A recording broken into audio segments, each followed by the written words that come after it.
Hi Photonic and the guys and girls. Today we'll be looking at Mercury Arc Rectifiers. The two you see here are just the bulbs. The complete units will consist of other components like transformers and inductance coils.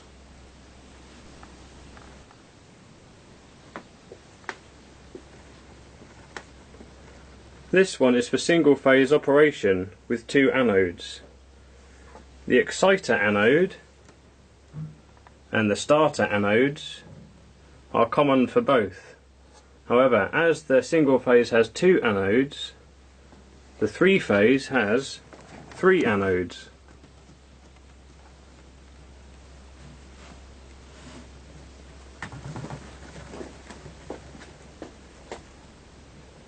For six phase, the secondaries of the three phase transformers are arranged to be 180 degrees apart.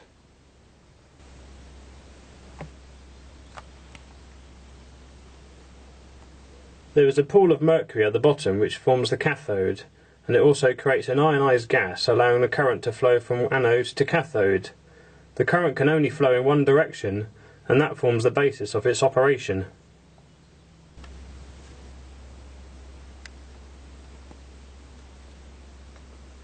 If alternating current is applied to an anode, the current will flow in the positive half of the cycle. By feeding two anodes 50 Hz, the anodes will conduct alternately, and you will get DC with a 100 Hz ripple. With three phase, the ripple will be 150 Hz, and six phase will be 300 Hz. So the more phases, the smoother the DC will be.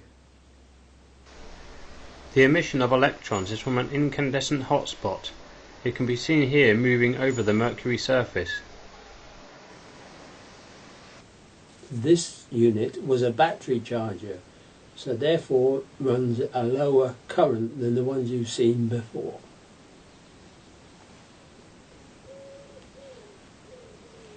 Here we can get an overview of the complete system.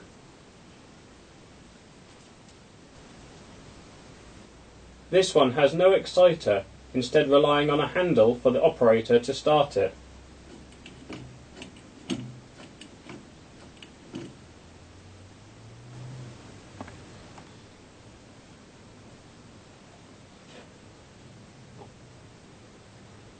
The AC supply is fed through this transformer, which is then tapped for various voltages.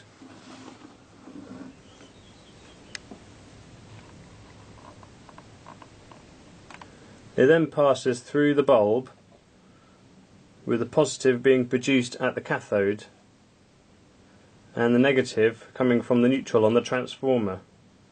The resulting DC is then fed through the inductance coil to smooth the current flow.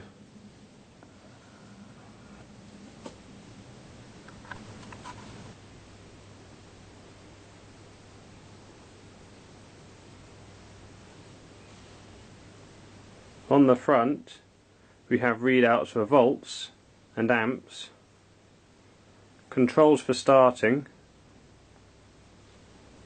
taps for varying the voltage, AC in and DC out.